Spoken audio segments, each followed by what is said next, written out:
नमस्कार आप सभी प्यारे साथियों को। तो 20 जनवरी 2024 को होने वाला कक्षा 6 के लिए ज्वार नवोदय प्रवेश परीक्षा का मॉडल टेस्ट पेपर मैं आपके सामने लेकर आया हूं। किस प्रकार से आपको एग्जाम में क्या करना है पेपर के अंदर वो संपूर्ण जानकारी मैं आपको दूंगा। ओएमआर तो किस प्रकार से भरनी है इसकी जानकारी यदि आप ऑफलाइन आते हो कोचिंग के अंदर तो वहाँ दे दी जाएगी, ऑनलाइन भी मैं आपको बता दूंगा। सबसे पहले तो आप यहाँ पर देख रहे हो रोल नंबर, तो इसके अंदर आपके जो रोल नंबर होते हैं वो भरने हैं। जैसे कि अब की बार स्टार हो रहा है 26,51,000 जो भी है आगे वो आपके रोल नंबर यहाँ पर भरने हैं। ठीक है, इसके बाद में यहाँ पर लिखा है परीक्षार्थी के हस्ताक्षर, परीक्षार्थी का नाम मतलब जो एग्जाम देने जा रहा है स्टूडेंट उसका नाम यहाँ पर लिखने हैं और परीक्षार्थी के हस्ताक्षर। इसके अंदर आपने जो फोटो के नीचे आपका एडमिट कार्ड है उस फोटो के नीचे जो आपने साइन किए थे वो यहाँ पर आपको करना है। जिसने सीधा नाम लिखा था वो सीधा डायरेक्ट नाम लिख सकते हो। और यहाँ पर आप देखते हो प्रश्न पुस्तिका क्रमांक, तो इसके अंदर आपको क्या करना है कि एग्जाम के अंदर आपको इस प्रकार का मिलेगा जो ओएमआर पर इस प्रकार से लिखा होगा बुकलेट नंबर या परीक्षण पुस्तिका क्रमांक, तो वो आपको उस ओएमआर के अंदर भरने हैं। फिर आप आगे आगे बढ़ोगे तो इसमें एक प्रकार की सील आएगी जो आपको सील खोलनी है पेपर के आगे की। और यहाँ पर ध्यान देना टोटल आपके जो क्वेश्चन है वो टोटल क्वेश्चन 80 रहने वाले हैं और एक क्वेश्चन आपके 1.25 नंबर का रहने वाला है। और इसके अंदर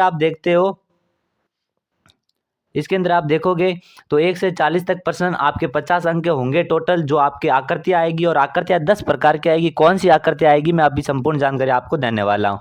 इसके बाद में अंक गणित खंड सेकंड आएगा जिसके अंदर आपके टोटल 20 सवाल आएंगे और 25 नंबर के होंगे।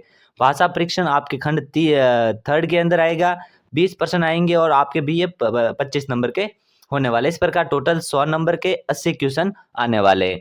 तो अब आपको क्या करना है आगे किस प्रकार का पेपर है आप देखो। सबसे पहले तो इस प्रकार का आएगा कि खंड फर्स्ट मानसिक योग्यता परीक्षण। इसके अंदर देखो जो भी ये वीडियो देख रहा है जिसको आज तक कुछ भी नहीं समझे हो सिर्फ अभी ध्यान दे सकते हो आप थोड़ा। अब देखो यहाँ पर लिखा है कि आप पूरा प्रश्न पढ़ोगे तो 3 चित्र किसी विधि से एक समान है जबकि एक चित्र अन्य चित्र से भिन्न है। तो जो अलग चित्र है उस चित्र का चयन करना है कि ये अलग हैं।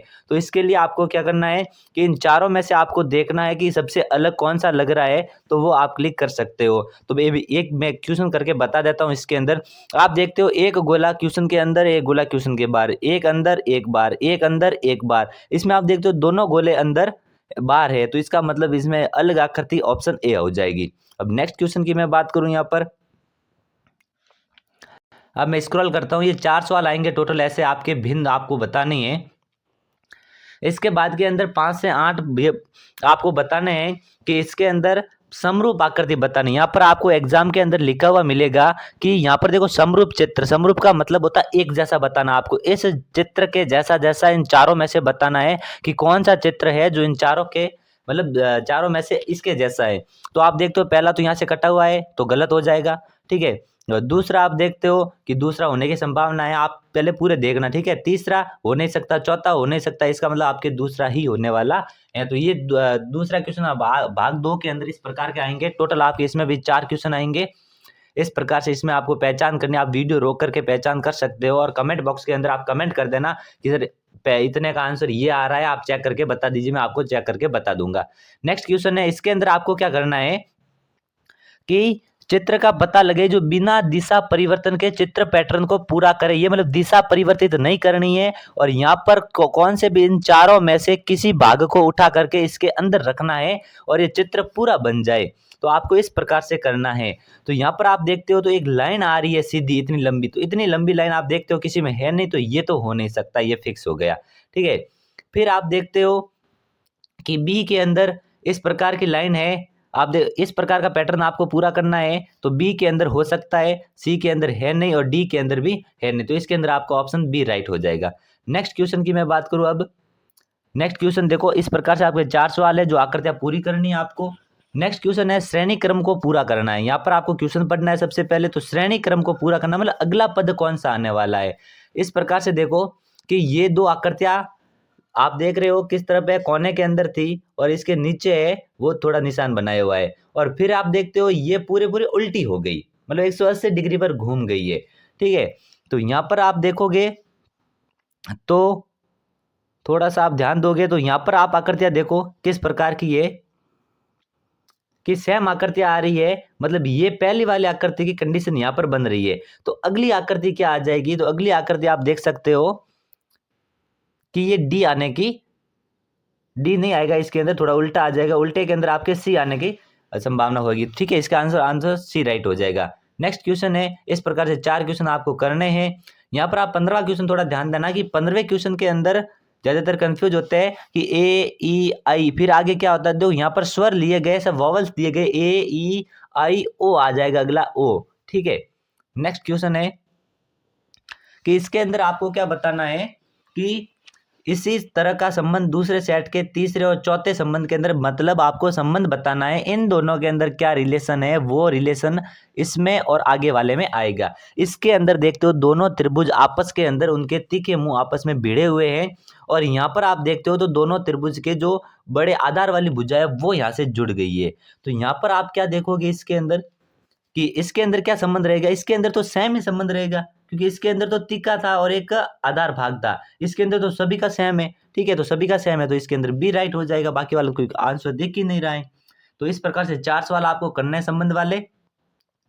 फिर आपके भाग 6 के अंदर क्या आने वाला है, भाग 6 के अंदर आपको आकृति को पूरा करना है। यहाँ पर आपको आकृति सेट करनी है, जो भी आकृति सेट होती है तो आप यहाँ पर अपने भर देना एग्जाम के अंदर। ठीक है, तो इस प्रकार से 4 आकृतियां यहाँ पर आने वाली है। कोई भी टॉपिक है समझ में नहीं आ रहा है तो वो कमेंट बॉक्स के अंदर बता देना। इसके अंदर आपको दर्पण प्रतिबिंब बताना है कि दर्पण प्रतिबिंब के अंदर क्या आंसर आने वाला है। इस प्रकार से 4 सवाल आपके आने वाले हैं, वो आपको एग्जाम के अंदर OMR के अंदर भरने हैं।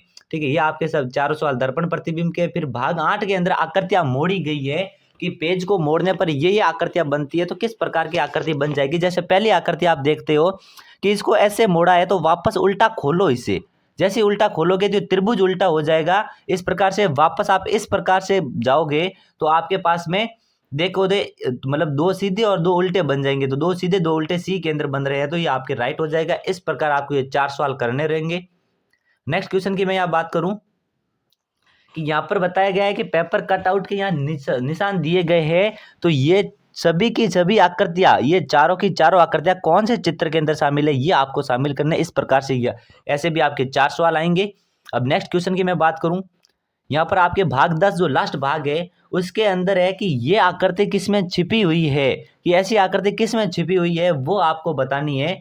तो आप को देख सकते हो कि इस ऐसी आकृति किसके अंदर छुपी हुई है, तो आप देख लेना। इसके अंदर मैं भी देखने की कोशिश कर रहा हूँ कि ऐसी आकृति किसके अंदर छुपी हुई है। तो आप देख रहे हो पहले एकदम सीधा है, ठीक है, तो सीधा किस में दिख रहा है आपको, ये सीधा आप यदि बी में देखने की कोशिश करते हो तो बी के अंदर आप देखो कि इस प्रकार से सीधी लाइन आएगी, फिर वापस इस पर सीधी लाइन। ठीक है, तो इस प्रकार से इसका आंसर हो जाएगा। ये देखो टोटल 40 क्वेश्चन है इसके अंदर, ये आपके हुआ है अभी आकृति वाला। अब मैथ के सवाल मैं आपको बता देता हूं, तो मैथ के सवाल जिस प्रकार से एग्जाम में पूछे जाने वाले हैं वर्तमान सिलेबस के अकॉर्डिंग है, तो आप मैथ के सवाल देख लेना। आपको आंसर चाहिए इनके तो आप कमेंट बॉक्स के अंदर कमेंट करना बिल्कुल ना भूले, सर इतने का आंसर बताइए, तो मैं आपको आंसर लिख करके ABCD के रूप में भेज दूंगा। ठीक है, तो इस प्रकार से आप मैथ के सवाल देख लीजिए, आप घर बैठे सॉल्व कर सकते हो इन मैथ के सवालों को, और एग्जाम के अंदर आपके कच्चे कार्य के लिए जगह मिलेगी पेपर के अंदर। ठीक है, आपको पेपर एक्स्ट्रा साथ में लेकर नहीं जाना। इस प्रकार टोटली आपके 20 क्वेश्चन है, तो आरेख वाले भी अब की बार पूछे जाएंगे, कोण वाले भी पूछे जा रहे हैं आपके एग्जाम के अंदर, इस बात का ध्यान दें। अब भाग 3 के अंदर भाषा परीक्षण है, जिसके अंदर आपको 4 अनुच्छेद दिए जाएंगे, उसमें से आंसर ढूंढ करके आपको लिखना है। तो बहुत ही आसान है, आप आराम से ढूंढ करके लिख सकते हो। ठीक है, और किसी क्वेश्चन का आंसर नहीं समझ में आ रहा है तो आप जरूर पूछ लेना। और आपके इसमें से प्रत्येक में 4 सवाल व्याकरण के आने वाले हैं, मतलब टोटल 4 सवाल व्याकरण के आएंगे, तो प्रत्येक में एक सवाल व्याकरण का आएगा, वो चाहे विलोम शब्द हो, चाहे अनेकार्थ के लिए एक शब्द हो, या फिर किसी का अर्थ पूछा जाए या पर्यायवाची शब्द पूछा जाए। तो ये पेपर आपको पसंद आए तो लाइक और सब्सक्राइब करना बिल्कुल ना भूलें। तब तक के लिए आप सभी को धन्यवाद।